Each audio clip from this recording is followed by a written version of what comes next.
അങ്ങനെ ഒരു ദിവസം വെള്ളിയാഴ്ച ഞാനും സീബ്രുവും കൂടെ ഒന്നും ആലോചിച്ചില്ല, നട്ടുച്ച നേരം നോക്കി നേരെ പുറത്തേക്കങ്ങ് ഇറങ്ങി. ഇറങ്ങിയപ്പോൾ ഏകദേശം ഒരു 3 മണി 3:15 ആയി. പ്രത്യേകിച്ച് എവിടെ പോകണം എന്നുള്ള പ്ലാൻ മുൻകൂട്ടി ഇല്ലാത്തതുകൊണ്ട് ഹൈവേ നേരെ നോക്കി അങ്ങ് പിടിച്ചു. പയ്യന്നൂർ പെരുമ്പ് എത്തുന്നവരെ വണ്ടി സ്ട്രെയിറ്റ് ആയിട്ട് അങ്ങ് പോയി. പിന്നെ യാത്ര ചെയ്യുമ്പോൾ അറിയാലോ, ഹെൽമെറ്റ് നിർബന്ധമാണ്. പിന്നെ ഒരു കാര്യം, ഇനി സ്കൂട്ടിയിൽ പോകുമ്പോൾ ആരും മുടി ഓപ്പൺ ആക്കി ഇടാൻ പാടില്ല കേട്ടോ. അത് നമ്മുടെ മുഖത്തേക്കും പുറകിലേക്കും ഒക്കെ പാറി പാറി ഇങ്ങനെ ഒരു അലോസരമാവും. നമുക്ക് കോൺസെൻട്രേറ്റ് ചെയ്തൊന്നും സംസാരിക്കാൻ പറ്റൂല. മുന്നിലൂട്ട് പിന്നെ പാണ്ടിലോറി പോയാലും അതൊന്നും നമുക്കൊരു വിഷയമല്ല. നമ്മുടെ സംസാരം ഇനി അടുത്ത ഏത് ഹോട്ടലിൽ പോകണം, ഏത് തട്ടുകട എക്സ്പ്ലോർ ചെയ്യണം, ഏത് ഫുഡാണ് കഴിക്കാൻ ബാക്കിയുള്ളത് എന്നൊക്കെയാണ്. പക്ഷെ ഫസ്റ്റ് നമ്മൾ എയിം ചെയ്യുന്നത് തട്ടുകടയോ ഫുഡോ ചായയോ ഒന്നുമല്ല കേട്ടോ. നമ്മൾ ഏറ്റവും ഫേവറേറ്റ് ആയിട്ടുള്ളൊരു പ്ലേസ് ഉണ്ട്. ഏതാണെന്ന് അറിയണ്ടേ? കാണിച്ചു തരാം, ബാ. അതിനു മുന്നേ ഒന്ന് ചോദിക്കട്ടെ, ഈ സ്ഥലം മുന്നേ കണ്ടവരാരെങ്കിലും ഉണ്ടോ?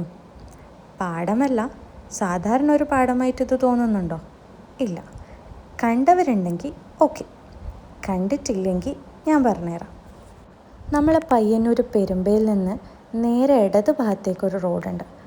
അവിടുന്ന് നേരെ വെച്ചൊരു 10 കിലോമീറ്റർ അങ്ങ് ഓടിയാൽ നല്ല വിശാലമായൊരു പാടം കാണും. കാനായി കഴിഞ്ഞ് മണിയറ എന്ന് പറയുന്ന ഒരു സ്ഥലത്താണ് ഈ ഒരു സ്പോട്ട് വരുന്നത്.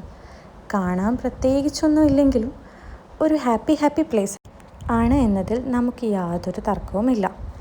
വിശാലമായി പരന്നു കിടക്കുന്ന ഈ ഒരു പാടത്തിൻ്റെ ഒത്ത നടുവിലായിട്ട് നല്ല ഒരു റോഡുണ്ട്.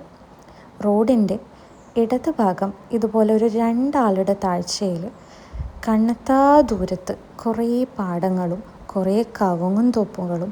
ആ പാടത്ത് ഇപ്പോൾ പുതിയൊരു കാഴ്ചയായിട്ട് പശുവണ്ണനല്ല, മറിച്ച് പോത്തണ്ണന്മാരാണ് കൈയടക്കിയിട്ടുള്ളത്. സംഭവം പോത്തൊരു 4 കാലിയാണെങ്കിലും ഞാൻ പോയി തൊട്ടത് മൂപ്പർക്ക് അത്രക്ക് അങ്ങോട്ട് ഇഷ്ടമായില്ല. തൊട്ട മൂപ്പരെക്കാൾ ദേഷ്യമായിരുന്നു അങ്ങ് ദൂരെ ഇതിനെ നോക്കിയിരിക്കുന്ന വേറൊരു പോത്തിന്. അതുകൊണ്ട് പിന്നീട് അധികം ഞാൻ അടുത്തേക്ക് പോയില്ല. പുല്ല് പറിച്ചിട്ടൊക്കെ കൊടുത്ത് സോപ്പിടാൻ നോക്കി, പക്ഷേ എങ്ങനെയും അടുക്കുന്നില്ല. അങ്ങനെ അതിൻ്റെ കുത്ത് മേടിച്ച് കൂട്ടണ്ടെന്ന് വെച്ച് പിന്നെ ഞാൻ കുറേ പക്ഷികളെ ഫോക്കസ് ചെയ്തു. കണ്ടിട്ടൊരു പ്രാവിനെ പോലെയെല്ലാം ഉണ്ട്. സീബ്രു പറഞ്ഞതും ഇത് പ്രാവാണ് എന്നാണ്. ഇത് കൂടാണ്ട് കുറേ ദേശാടന പക്ഷികളും ഉണ്ടായിരുന്നു കേട്ടോ. നമ്മളെ ഫോക്കസിൽ അവ വന്നിരുന്നു എന്നതെനിക്കൊരു സംശയമില്ലാതില്ല. എന്തായാലും ഈ ഒരു സ്ഥലത്ത് അതിരാവിലെ അല്ലെങ്കിൽ ലേറ്റ് ഈവനിങ് ആണ് വരാൻ പറ്റിയ ടൈം. അതിരാവിലെ നമ്മൾ കുംഭകർണന്മാരെ പോലെ ഉറങ്ങുന്നതുകൊണ്ട് അത് നടക്കില്ലല്ലോ. അതുകൊണ്ട് വൈകുന്നേരം അങ്ങോട്ട് ഇറങ്ങി. എൻ്റെ ഊഴം കഴിഞ്ഞു. അടുത്തത് സീബ്രു ആണ്. സീബ്രു പോയിട്ട് ചെറുതായിട്ടൊന്ന് സോപ്പിടാൻ നോക്കി. പക്ഷെ മൂപ്പർക്ക് വലിയ മൈൻഡൊന്നും ഉണ്ടായിരുന്നില്ല. പുള്ളി ഒരു റെസ്റ്റിംഗ് പീരീഡിൽ ഇങ്ങനെ അയവിറക്കിക്കൊണ്ടിരിക്കുകയാണ്.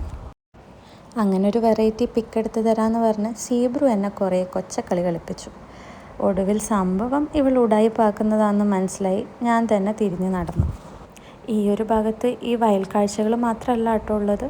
ചെറിയ ചെറിയ ചായക്കടകളും തട്ടുകടയും പിന്നെ 1-2 പായസ കടയും ഞാൻ കണ്ടിട്ടുണ്ടായിരുന്നു. പായസം ഞാൻ ഒരു തവണ ട്രൈ ചെയ്തു. ചായ എന്തായാലും എനിക്ക് അത്ര അങ്ങ് ഇഷ്ടപ്പെട്ടില്ല.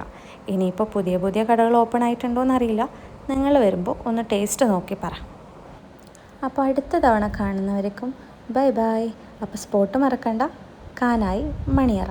എക്സാക്റ്റ് പറഞ്ഞാൽ മണിയറ തന്നെ.